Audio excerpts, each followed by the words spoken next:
Thank you so much for the opportunity to be here. The seeds for actually being here and having this conversation were planted over a year ago in San Diego at a deeper learning conference, where I happened to hear another British accent and was feeling rather homesick at the time, and went and accosted this man and said, you know, tell me what's the most innovative work that's happening in the UK right now. I've lived abroad for a long time and was wanting to kind of get reconnected to that. And without a second of thought, he said, oh, it's all in Wales.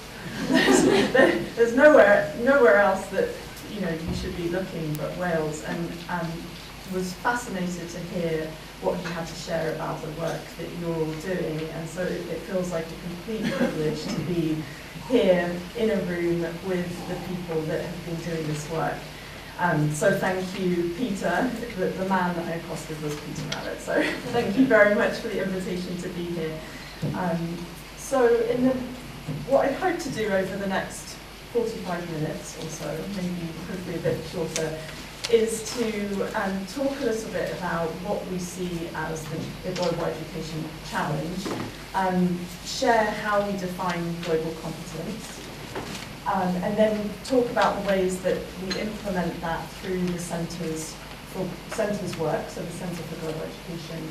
And then I'll spend most of the time talking about a network of schools, the International Studies Schools Network, that I work primarily with. And then just briefly talk about the global skills testing that OECD is working on and how that aligns with our work. First though, I wanted to share some photos of my students. I carry these young loves in my heart wherever I go, and I imagine that all of us in this room have those students that you hold with you that remind you why you do this work every day. So they're grounding me in the work. Just a little context on who they are. They are from Denver, Colorado. All of them live in a neighborhood where the families struggle to meet basic needs. The school that they attend is about 98% minority, 95% free or reduced lunch. It's a very high population of low-income students. And they also attend a school that, in America we talk about it in turnaround status. I'm not sure what the equivalent is here, improvement school or something. It was a failing school for 20 years, and in fact, a horrible incident, a student was stabbed to death in the cafeteria, got all sorts of negative attention nationally, really just a suffering community and a suffering school. And so the district asked us to partner with them to open a globally focused school to try and turn that around. So I'm really proud to say that the school is thriving now, and this graduation photo was actually just taken 2 weeks ago, and that's our second graduate class. So thank you for indulging me to have students up front and at the beginning of my presentation. So the challenge that we are talking about is the same students that you just saw are going to be the people that are leading in a world where the challenges are just beyond what we can think of in terms of complexity.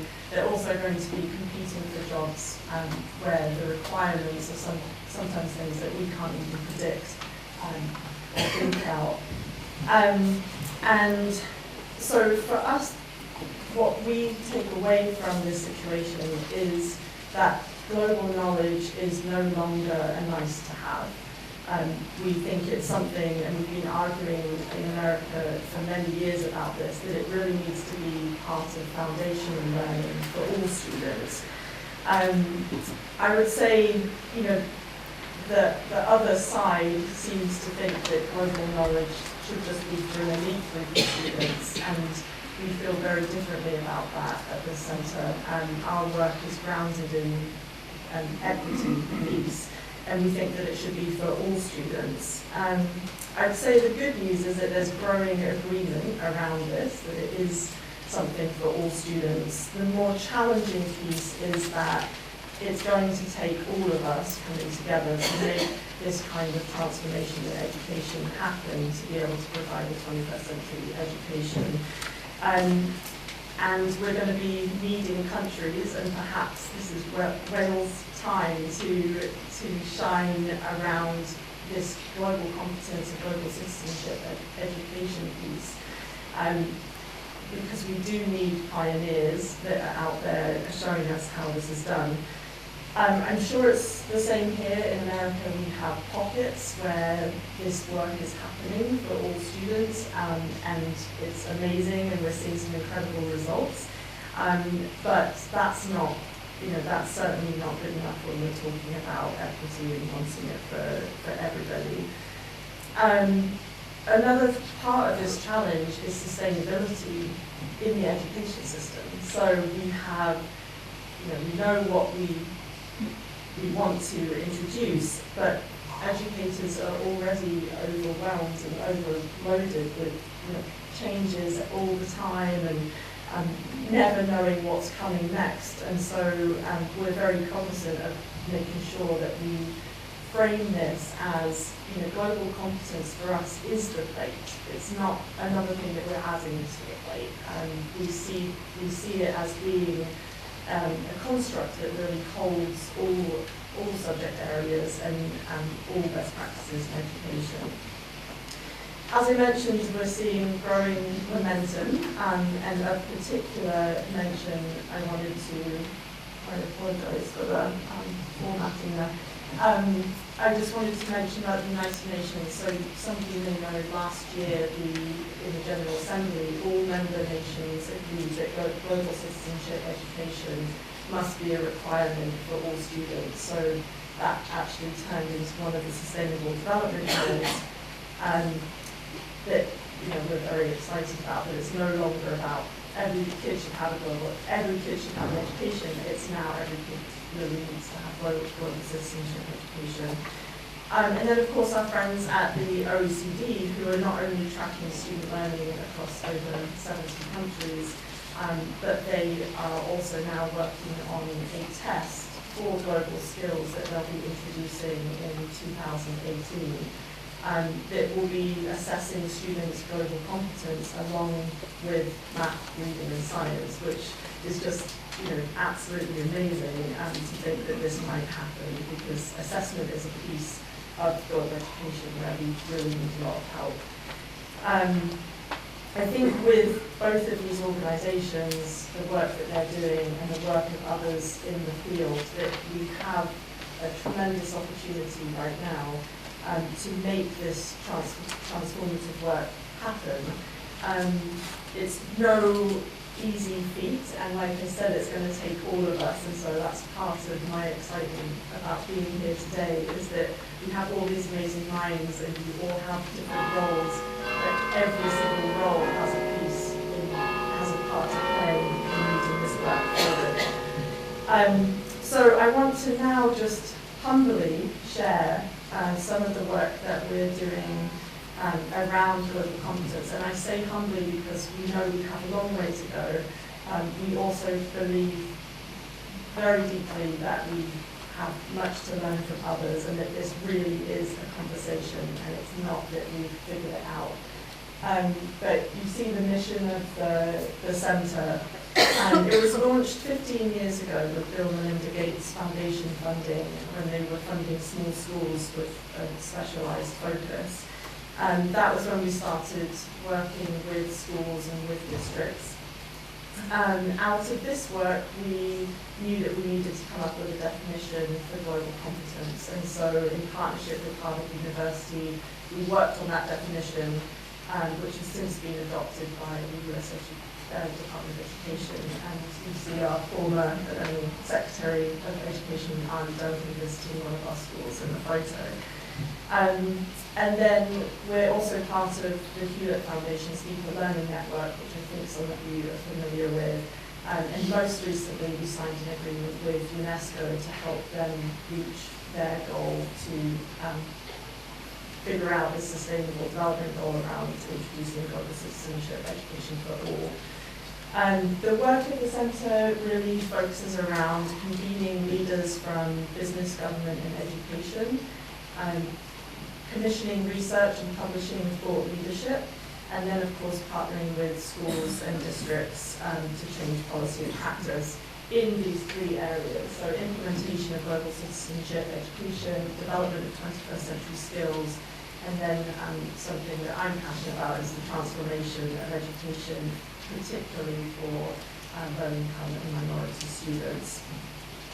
You've heard me reference global competence a few times now, so before I go on, I just wanted to briefly share what we mean by that and go into some more detail there. So in 2011, our VP of Education, Dr. Tony Jackson, wrote this book, Preparing Our Youth to Engage the World, with Harvard University. And that was really when we kind of announced the definition to the world, to share it more broadly. And so the actual definition is the capacity and disposition to understand and act on issues of global significance. What we mean by that is really here in the circle. So we think that in order to be globally competent, students and adults need to be curious about the world and pursue investigating it. They need to recognize their own perspective first, what creates their worldview, and then recognize the perspectives of others. They also need to be able to communicate their ideas with a diverse audience using appropriate technology. And then importantly for us is this take action piece, that our students know that they have an important role in the world and that they can be change agents. And all of these feature in the work of the Centre. I'm going to primarily focus on our network of schools across America, but I did want to briefly mention the other initiatives as well. You will notice that, or maybe you won't, but three of these initiatives are networks, and I think that speaks to our interest in that kind of model for professional learning. The first one, you might guess, being the Asia Society, that we have an interest in helping students learn Mandarin, and the Chinese government is quite fine with that. So we have schools that we support across the country. Actually 25% of students, all students in America who are learning Mandarin, are in one of the schools or districts that we serve. We also train about a third of the teachers who are teaching Mandarin in America. The second effort that we lead is this idea of incorporating global competence into non-formal education. So thinking about what it looks like in after-school programs and in summer programs as well. This is an area where we're kind of exploring how to connect social and emotional learning with global competence as well. And then thirdly is the Global Cities Education Network. I wanted to spend a bit more time talking about this because I think it's probably more applicable and relevant to the work that you're all doing, and actually a potential area for collaboration as well.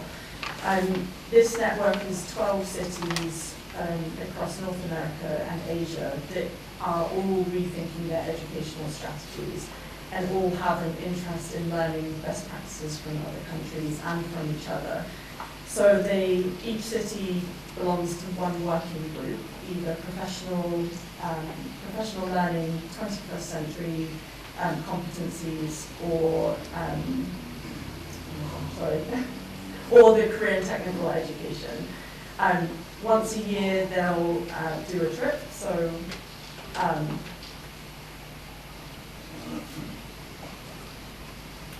oh, sorry. Thank you. So once a year they'll do a professional learning trip. And so, for example, last year the CTE group went to Switzerland to look at their vocational education structure. Another group went to Shanghai. And then the professional learning group was actually at Stanford working with the Carnegie Foundation for the Advancement of Teaching around improvement science. This year we're actually really excited because we're holding the symposium in London, and actually David Brooks is going to be speaking there about self-improving systems. So this is definitely a very timely theme that we're all having these conversations and grappling with the concept and how to make it better. So this is the work that we're doing at the international level.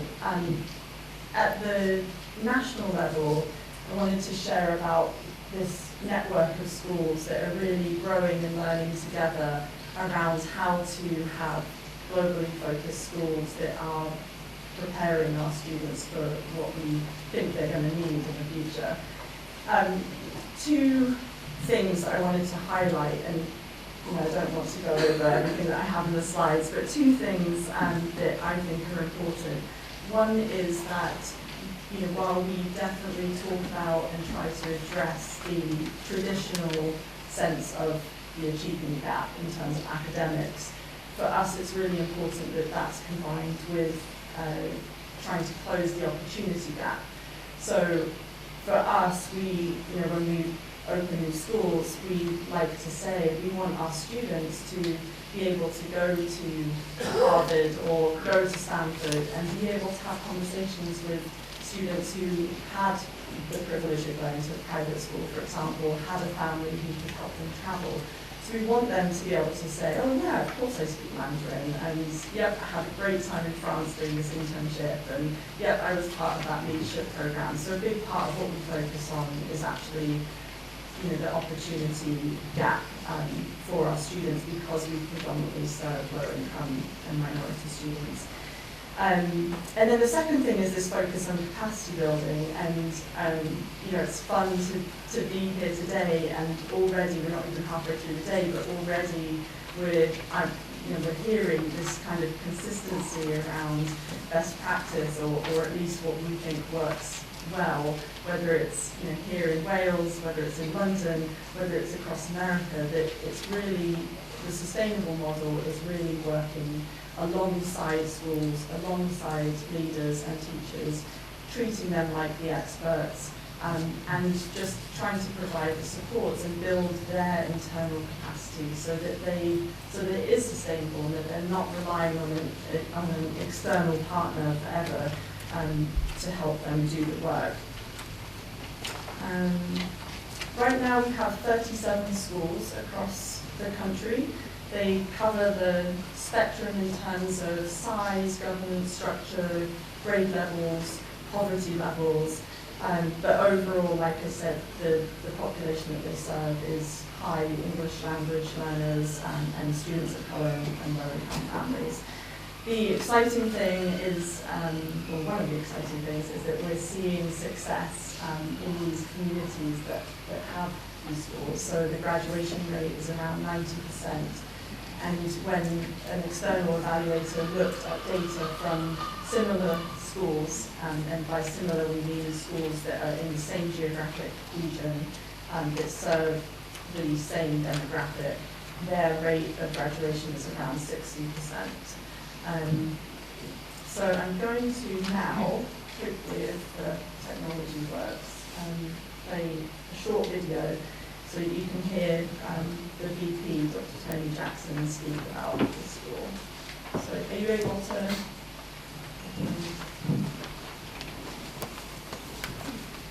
And if it doesn't work, no worries. And it's a short video, don't worry. This is just 3.5.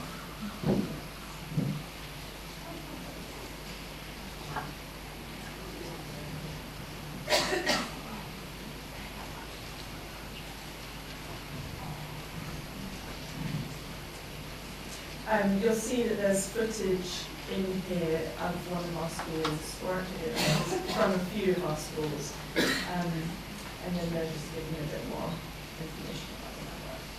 Well, the next slide, anyway, is showing just the structure of our network, and I included it because I think it's important as we think about these networks to, I've already been learning from conversations with people here in Wales, from David's experience, what are some of the things that we could do and improve on the structure.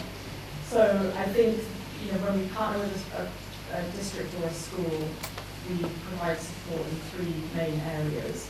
The first being this national professional learning community, and I would say that that's probably the most powerful piece of the network, is that our school leaders get together twice a year for leadership workshops. They visit each other's schools. We have an annual institute where we bring teachers and leaders together, which is actually happening next week. We also do international study tours, so we've taken our principals to Finland this spring. Last year we took them to Shanghai and Tokyo, and the previous year to Hong Kong, to learn from them and to also learn from the team as they're travelling together. The second piece is this on-site coaching, which is really, we see that as being alongside the leadership team, and the leadership team is whoever the leader wants that to be. So sometimes it involves a parent or a community member or a student. I'd say most of the time it is the head teacher and assistant principals, but we're very open to that kind of inclusive approach. And then the curriculum resources as well, which are housed in an online platform. All of that is based on what we see as incorporating best practices. And these are not, I'm sure they're not new to you, and they certainly are not things that we came up with. We've been taking as we've been going along and learning more. But the common thread with all of these is that we are striving to provide a deeper learning experience for our students. So most of these, for example, the authentic performance-based assessment, interdisciplinary projects, student-centered unit design, experiential opportunities, these are the kinds of, that's the kind of learning experience we want for our students.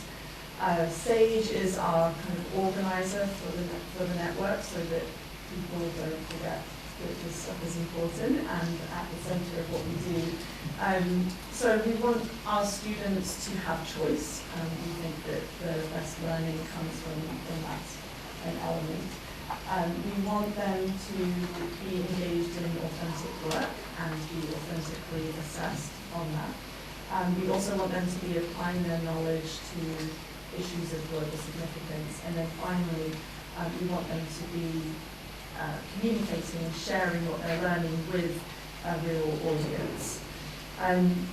It's a tall order, but not impossible. And the thing that we have, when we thought about what a school would look like that could do these things, we came up with this global school design that is basically a roadmap for our school leaders to say, here are the conditions, here are the elements that we believe are the conditions for success for having a globally focused school. And the 43 research-based elements are grouped into these 6 domains and include things like creating a global vision and culture, hiring and preparing globally competent teachers, integrating international content, student-centered pedagogy, language proficiency, and then all these kind of expanding student learning experiences through technology, travel, partnerships, etc. Of course, we don't expect schools to focus on all of this at one time. So at the beginning of the school year, our coach will sit with the school leadership team to come up with 3 to 5 SMART goals. And one of those has to be from the curriculum assessment and instruction domain. And then they'll come up with a professional development plan together for the rest of the school year to work with teachers. Some of the materials that the coach uses with teachers are performance outcomes packets, which include assessment rubrics for teachers to use. And then also these performance assessment shells and global issues overviews, which I think are amazing. And if you're interested at all, I'm happy to share a couple of samples with you to see what they include. But the idea here is that the performance assessment shells are based around authentic skills that we think students should have, or that it would be helpful for students to have. So infographics, business planning, event planning, all sorts.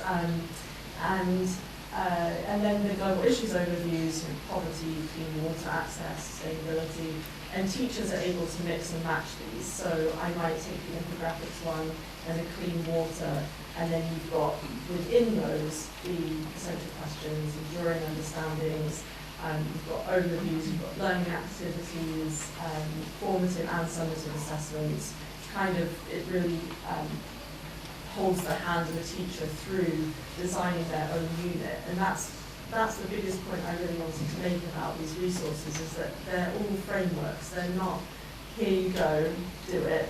It's here are some resources and frameworks for you to use in creating your own units, because every state, at least in America, and every country has all sorts of different testing, and our job is not to get involved with that. We are working alongside whatever the state standards or the national standards are. And again, just emphasising that this is about building teacher capacity. So once a teacher has learned how to create a unit that is truly performance-based and is using a global issue to make it relevant, they're able to do some really exciting things. So I am going to, I have 5 minutes? Less, okay. So I'm going to skip ahead, if I can, yeah. So one of the things I was going to talk about is just the need for resources and help around assessment of global competence. And so quickly here, because I was thinking about this, the two areas that I do not see much movement in America around is this, the pre-service teacher training, and then the assessment of global competence. And just knowing the little bit I've heard about what you're doing here in Wales, it seems like there's an amazing opportunity to be a leader around the world in thinking about what pre-service teacher training looks like that incorporates global competence. On the assessment piece, I wanted to very briefly talk about this because there are others in the room that are much better versed around the piece of testing. But this gets me very excited that in 2018 there actually will be a way to have stronger data around whether we're actually doing what we hope we're doing around building globally competent students.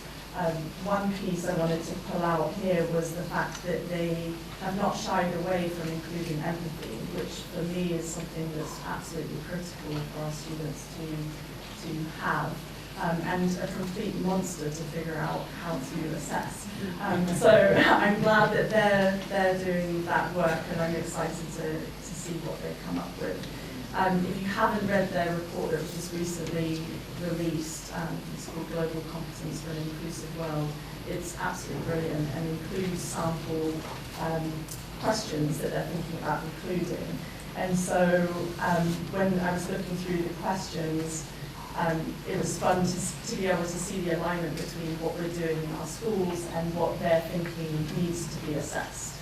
So again, great that they're including something around taking action.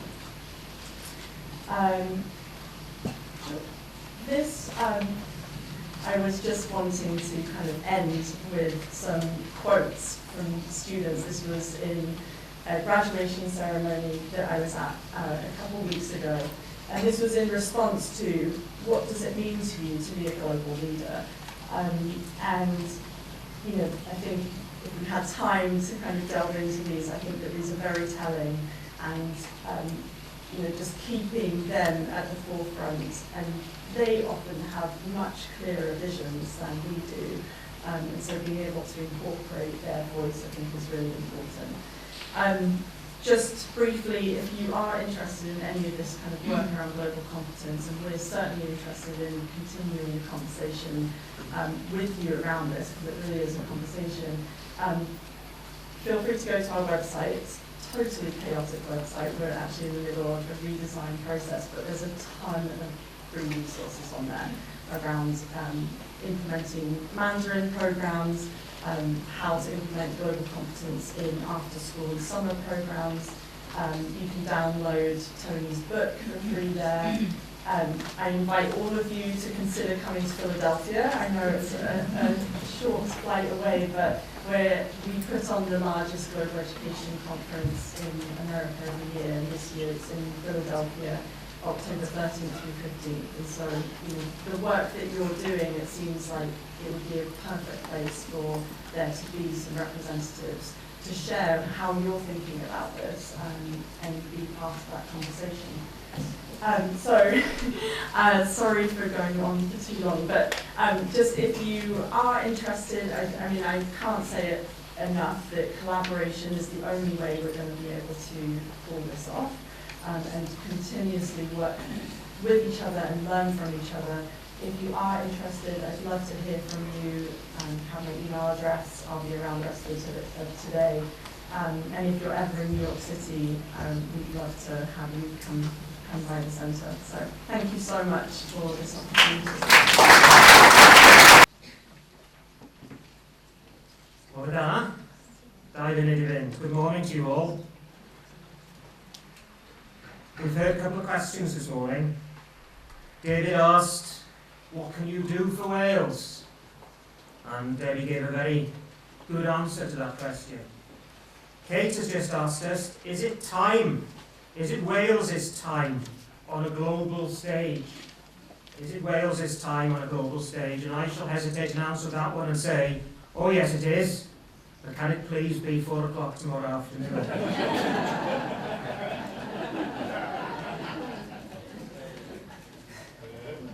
Can I thank Kate very, very much for a very inspiring presentation, working up from the learner, the centre of everything we do, of course. Gai na hefyd diolch yn fawr i'r athrofa newydd ac I Dylan am y gwahoddiad I gael bod yma efo chi. Dwi am gyflwyno yn chydig sylwadau yma rwan yn y 5 munud nesaf yma yn y Gymraeg. Mi nath Dylan gyfeirio at Ysgol Uwchradd Tywyn, lle fi y ddau ohono ni yn yr ysgol efo'n gilydd. Yr ysgol dal yna, wrth gwrs, yna Owen unrhyw un sy'n eisiau ymweld â hi, Ysgol Uwchradd, 250 o blant, 250 o blant, hanner awr o daith i'r ysgol uwchradd agosa, ac oni bai am gydweithio, oni bai am weithio efo'i gilydd, does na ddim dyfodol sefydliad yna, gwell neu gwaith, yr o Dylan a fi I lle rydyn ni heddiw. So diolch I chi am y gwahoddiad. Sawl mater, dwi'n siŵr, sawl mater o gyflwyniad Kate bore yma sy'n taro deuddeg efo fi, ac yn taro deuddeg efo ni yma yn Cymru. Cyswllt clir efo hyn dwedodd David a hyn dwedodd Debbie. Ac yn hedlaeth nesaf, wynebu heriau digymar. Heriau yn allwn ni hyd yn oed I disgrifio yn edrych o'n safbwynt ni rwan. Dim un gyfundrefn addysg yn y byd heddiw yn cwrdd yn llawn ar heriau yna.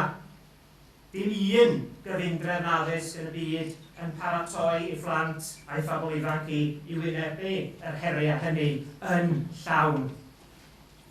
Yr her o gau y bwlch cyflawniad yna. Yr her o gau y bwlch cyfle sydd yn wynebu gymaint o'n plant ni. Mae angen set newydd o sgiliau. Mae angen set newydd o sgiliau ar gyfer yr 11th ganrif ac 20. Mae angen mwy o sgiliau rhyngweithiol. Ac I ddatblygu'r sgiliau yna, fel da ni wedi clywed, mae cydweithio yn gwbl hanfodol. A'r cydweithio yna, yr rhannu'r weledigaeth, rhannu'r pwrpas, y cwricwlwm, y bedagogiaeth, y polisi y cynllunio'r adnoddau, yr rhannu hwnnw. Da ni wedi clywed gymaint bore yma am yr angen I ddatblygu cynhwysedd athrawon a'n arweinwyr ni o fewn yn ysgolion ni.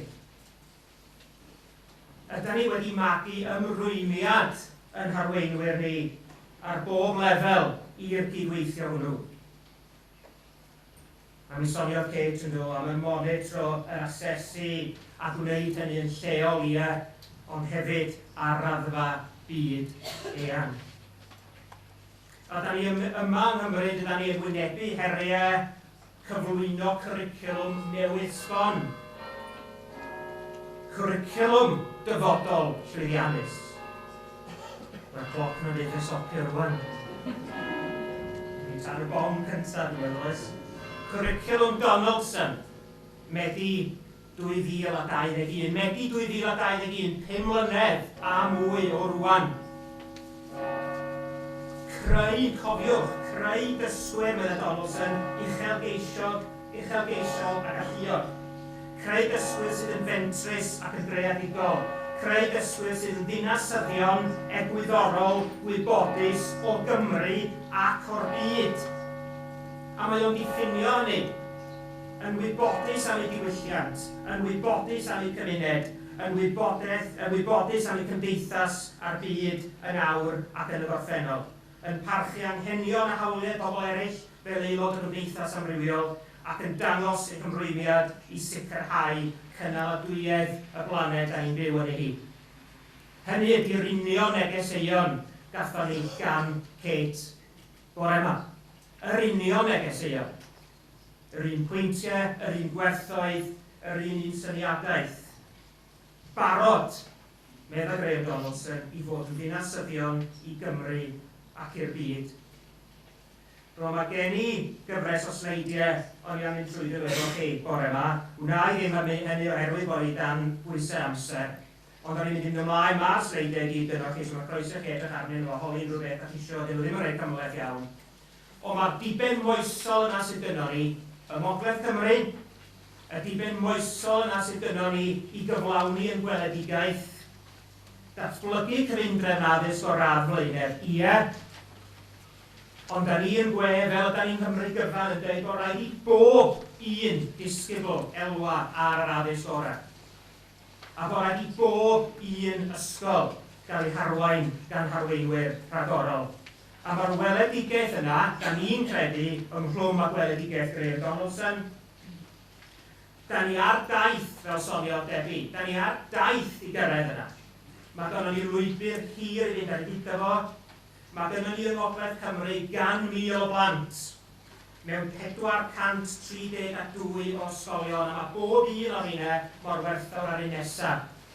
A os ydym ni fel cymuned yn gallu creu'r gwerthoedd yna, yn gallu creu y cyd-ymdeimlad yna ar draws y gyfundrefn gyfan.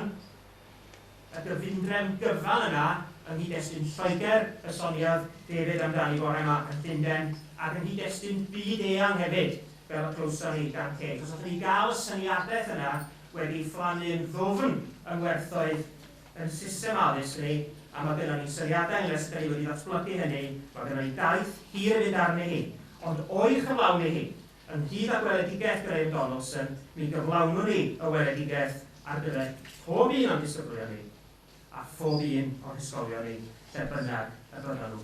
Diolch yn fawr iawn eto i Kate, dwi'n gobeithio bod wedi aniatau ar y serfon yn mynd ymlaen yn iawn rwan rhywma. Diolch yn fawr iawn i chi gyd am y croeso a gobeithio diolch i chi cael cadledd gwerthfawr am weddill y dydd heddiw. Diolch yn fawr iawn.